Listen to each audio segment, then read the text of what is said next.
Dans les vidéos précédentes, nous avons parlé estime de soi, confiance en soi, amour de soi. En effet, c'est la base, c'est le fondement pour construire une personnalité charismatique. Eh bien, aujourd'hui, nous allons particulièrement parler de votre image. Comment vous mettre en valeur, comment souligner votre féminité, souligner votre personnalité, bref, comment briller. Bonjour, bienvenue sur ma chaîne. Bonjour mesdames, je m'appelle Catherine et mon objectif est de vous aider à rayonner et à devenir fière de la femme que vous êtes vraiment. L'image participe à notre rayonnement, à notre bien-être. Ce n'est ni magique ni réservé à une catégorie de personnes selon certains standards de beauté imposés par la société. Non, absolument pas. Il n'est ni besoin d'avoir un portefeuille bien garni, ni d'être gâté par la nature pour rayonner. Cette apparence lumineuse dont je veux vous parler aujourd'hui est accessible à tout le monde et ne dépend que d'une série de petites règles à appliquer ou de méthodes. Par ailleurs, il n'y a pas de culpabilité à avoir à s'occuper de soi. Ce n'est ni superficiel ni futile. Si vous êtes très occupé, si vous traversez des difficultés, que ce soit des problèmes de santé, des problèmes de travail, des problèmes de couple, ne laissez jamais tomber votre beauté. Avez-vous remarqué combien dans certaines situations, vous vous sentez plus à l'aise et confiante quand vous savez que vous apparaissez sous votre meilleur jour? Avez-vous remarqué combien certains petits détails, que ce soit un accessoire, la manière dont vous vous coiffez, votre posture, peuvent complètement transformer votre apparence? Ces détails sont extrêmement puissants et ne relèvent ni de la futilité, ni de la superficialité. Donc, examinons ensemble les points qui peuvent vous aider à faire la différence, à briller, quelles que soient les situations. Premièrement, je voudrais parler ici des soins de la peau, de votre maquillage également. Je ne rentrerai pas dans le détail, bien évidemment, car comme vous le savez, il y a beaucoup de vidéos déjà sur le net sur ces sujets. Et je dirais qu'en termes de soins de peau, l'objectif essentiel, c'est que votre peau ait l'air en bonne santé et qu'elle soit en bonne santé. La vraie luminosité ne réside pas dans le maquillage. D'ailleurs, la preuve, quand vous êtes stressé, quand vous êtes très stressé, avez-vous remarqué le changement sur votre teint, sur les traits de votre visage? C'est énorme. Et là, vous pouvez mettre tout le maquillage du monde, ça devient compliqué. La base, c'est d'avoir une peau saine qui respire la santé. Donc, prenez soin de votre peau. Pour cela, vous n'avez pas besoin de vous ruiner ou de dépenser des fortunes dans des marques de luxe qui, au final, ne vous apporteront pas toujours le résultat attendu. N'investissez pas dans des marques de parfumerie très coûteuses sous l'influence d'une star magnifique qui en fait la publicité mais qui au final multiplie le prix du produit par 4. Peut-être même plus, je n'en sais rien. Investissez plutôt dans des produits très performants qui relèvent véritablement du soin. Ou, selon votre budget, vous pouvez aussi acheter des produits naturels et performants. Moi, je sais que j'aime beaucoup aussi les huiles ayurvédiques, par exemple. Les 3 points essentiels, c'est de nettoyer méticuleusement votre peau, de l'exfolier peut-être une fois par semaine, de bien l'hydrater et surtout de la protéger des rayons UV et bien évidemment essayez quand même d'éviter de fumer. Donc ça, c'est la base. Et vous avez plein de vidéos, encore une fois, sur le net sur ces sujets. Ce qui compte, c'est que le soin soit apporté de manière très régulière. C'est la discipline et la régularité qui paient dans ce domaine. C'est vrai que finalement, en ce qui concerne le soin personnel en général, ne vous laissez pas prendre au dépourvu. Il est mieux d'entretenir régulièrement ses cheveux, sa peau, ses ongles. Cela vous assure une apparence impeccable en toutes circonstances, quelle que soit votre tenue. Et surtout, cela évite d'apparaître négligé. Attention à vos dents, puisqu'on a dit que le sourire était extrêmement important. Attention à vos ongles, il doit être au minimum propre, soigné. Évitez les vernis écaillés, surtout s'il s'agit de couleurs vives ou foncées. Au niveau du maquillage, la simplicité remporte. Mais attention, simplicité ne veut pas dire être complètement nature. Le côté nature, c'est bien quand on a 15 ans, 20 ans, 25 ans, surtout si vous avez une jolie peau. Mais après 40 ans, ça n'est plus vraiment de mise. En effet, l'effet n'est pas du tout le même. On commence effectivement après 40 ans, après 50 ans, si votre peau est complètement nature, eh bien, il arrive parfois qu'on peut avoir l'air de sortir du lit ou d'être un peu malade. Évidemment, tout dépend de la qualité de votre peau, hein, et de la nature de votre peau. Mais il est quand même préférable d'utiliser un léger fond de teint ou une bonne crème teintée. Un blush léger pour mettre un petit peu de couleur. Et puis souligner vos yeux avec du mascara et mettre, si vous le tolérez, un rouge à lèvres pour souligner votre féminité. Si vous n'aimez pas le rouge à lèvres, eh bien mettez un baume à lèvres. Vous maquiller légèrement suffit à vous mettre en valeur. Il s'agit là d'un complément tout à fait flatteur à votre apparence en général. Donc, que vous préfériez un maquillage minimaliste ou un maquillage plus sophistiqué, l'équilibre et l'harmonie sont les deux éléments clés. Et le but, c'est évidemment d'être toujours prête pour tout type de situation. Ici, je voudrais quand même attirer votre attention sur l'importance des sourcils. Ne les négligez pas, ils permettent vraiment de structurer un visage. Pour autant, n'en faites pas trop. Parfois, on peut voir des sourcils très marqués ou dont la couleur est vraiment trop tranchée. Ils apparaissent un petit peu trop peints ou tatoués et pas assez naturels. En réalité, il faut qu'ils aient l'air fournis tout en restant naturels. Vous avez effectivement des tutos sur le net pour cela. Donc, le point essentiel, c'est que la forme de vos sourcils soit adaptée à celle de votre visage. Un autre point, les cheveux, la coiffure. La coupe est très importante pour rajeunir un visage.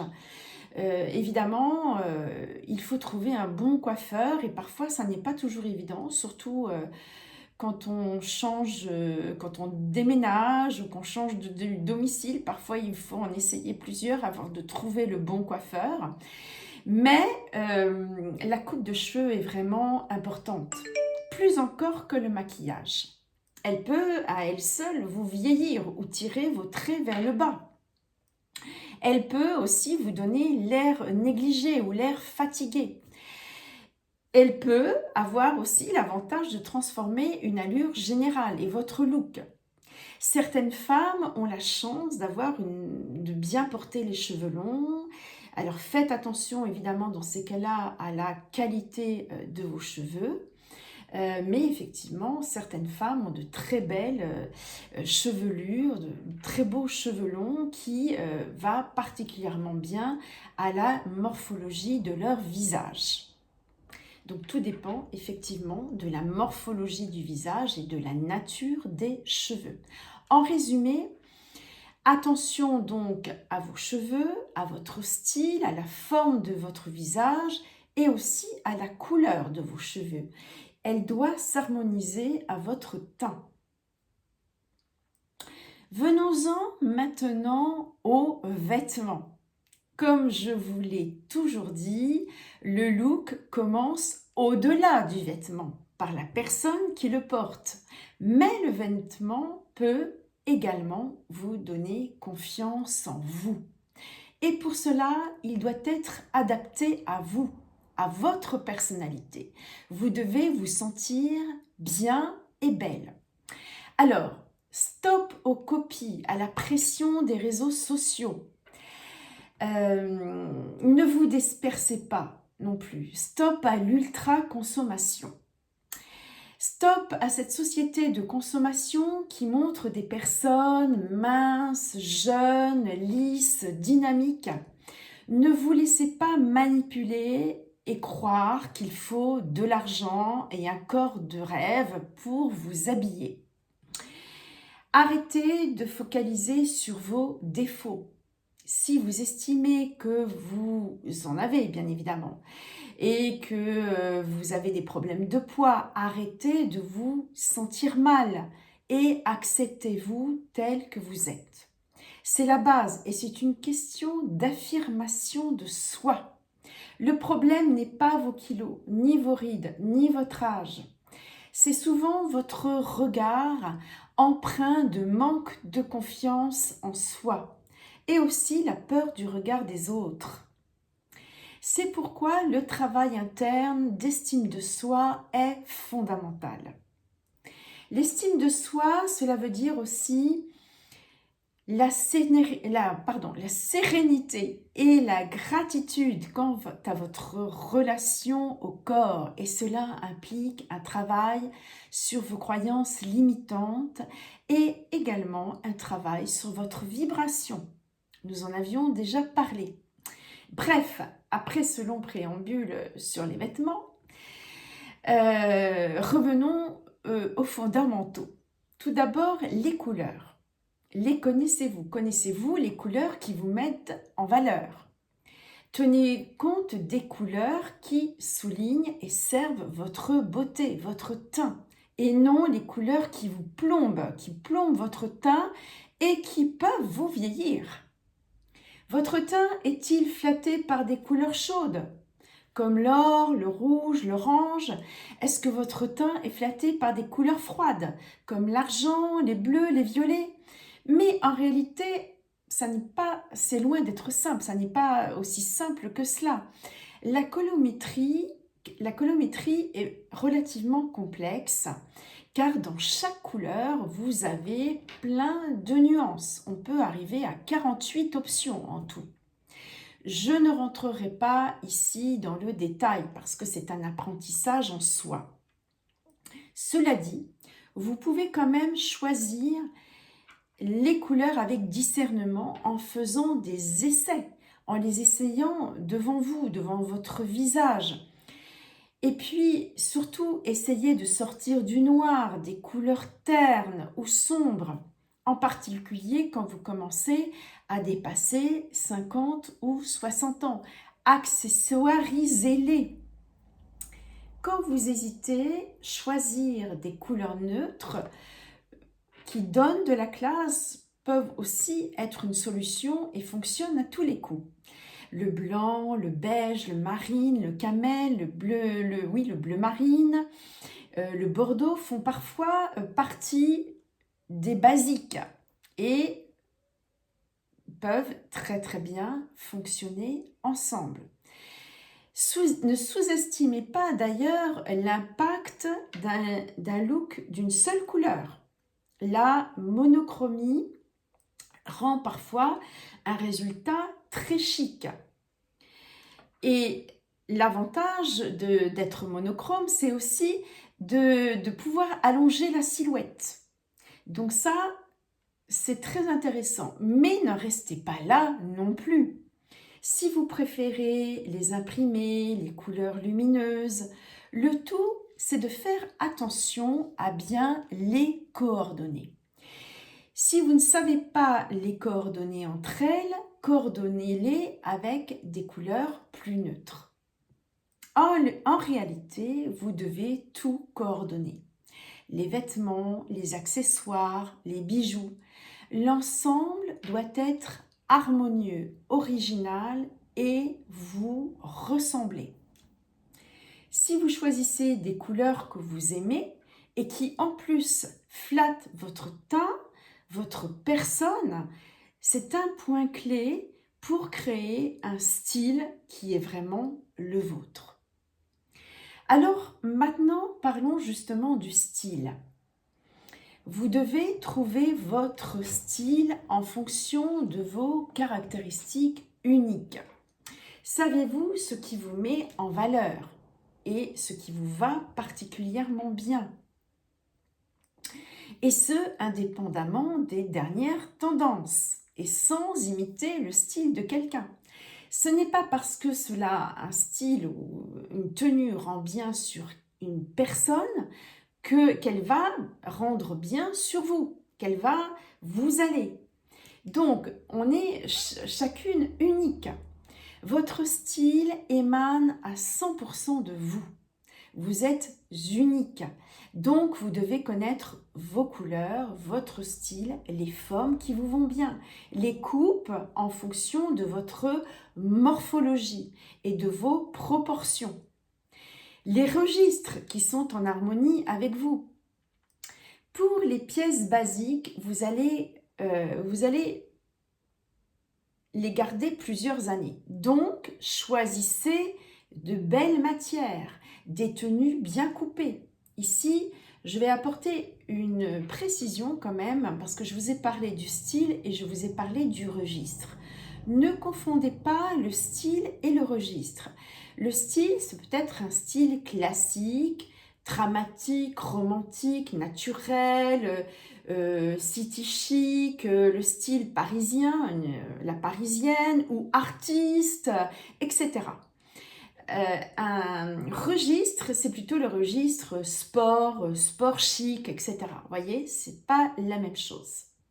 Bref, votre style est en totale adéquation avec votre personnalité, votre éducation, votre culture, vos goûts, votre vibration et votre énergie.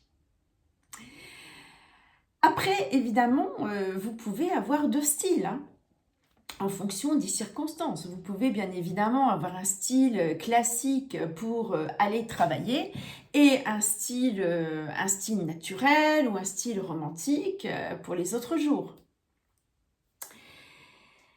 Dans votre vie privée. Je voudrais aussi souligner le fait qu'on peut être tout à la fois élégante et confortable.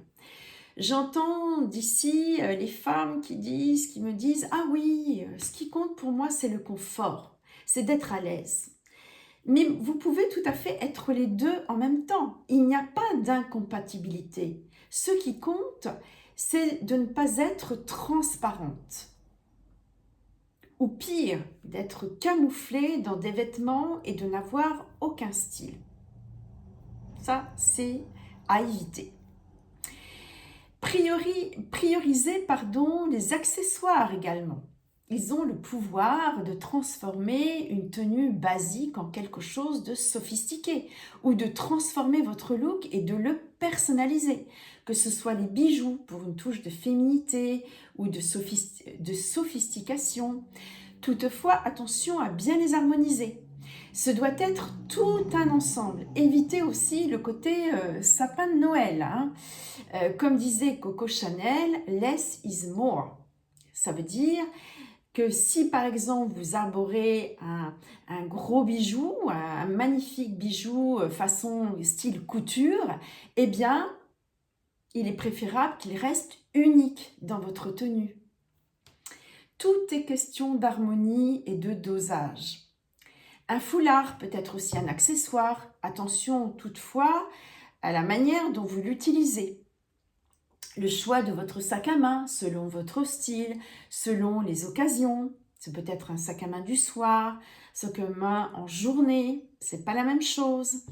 Les ceintures à choisir selon votre morphologie. Mais parfois, elles peuvent apporter une touche superbe à une tenue.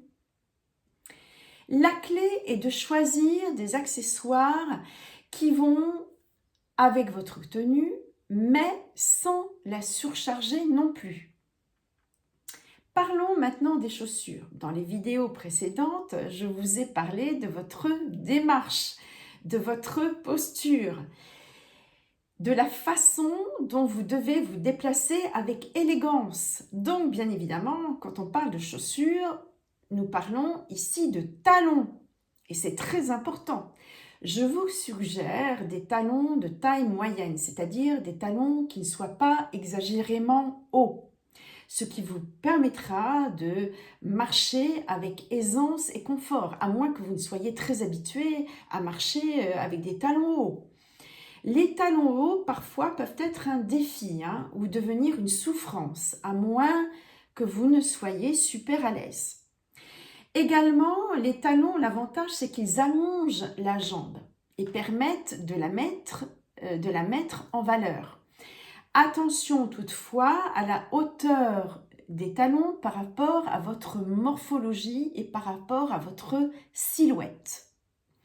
Bref, par exemple, si j'ai vu déjà des femmes ou des filles très petites avec des talons vertigineux. Attention, là c'est un petit peu décalé. Bref, trouvez la manière de combiner le côté élégant et le côté pratique. Enfin, n'oubliez pas les détails. Ce sont les détails qui font la différence et ce sont les détails qui vous donneront un côté chic. Par exemple, si vos vêtements sont froissés, faites attention à ce qu'ils soient toujours bien repassés. Si votre sac est usé et vos chaussures sont sales, ça peut nuire à votre tenue. Si vous avez des chaussures ou un sac auquel vous tenez vraiment, faites en sorte de le faire réparer et de bien l'entretenir. Dernier point, choisissez un parfum qui vous correspond. Ça peut être une façon de souligner votre présence et votre personnalité. Là encore, le parfum est choisi en fonction de votre style de vie et aussi de son utilisation. Est-ce que c'est un parfum de jour, du soir, d'été, d'hiver, etc. Quelle signature laisse-t-il à votre sujet? Donc, en résumé, l'ensemble de votre personne doit être tout en harmonie et agréable à regarder. Une belle peau lumineuse, des vêtements qui flattent votre teint, votre silhouette, des cheveux soignés ou une coupe sympa ou une belle chevelure, des chaussures bien entretenues, une touche de parfum. Prêtez attention aux détails et ayez cette touche de raffinement qui est justement le souci du détail, afin de vous présenter sur votre meilleur jour et de briller. Brillez effectivement de toute votre personne, mais avec assurance et joie. Votre image n'a rien d'anodin, ni de superficiel, ni de frivole. Soignez votre image et vous serez à l'aise en toutes circonstances. Et bien voilà, merci de m'avoir écouté et de liker si vous avez aimé et surtout de vous abonner. Merci beaucoup. S'il y a des thématiques que vous souhaiteriez que je développe tout particulièrement une prochaine fois, faites-le moi savoir en commentaire. Voilà, je vous remercie de votre attention et je vous dis à très bientôt. Portez-vous bien.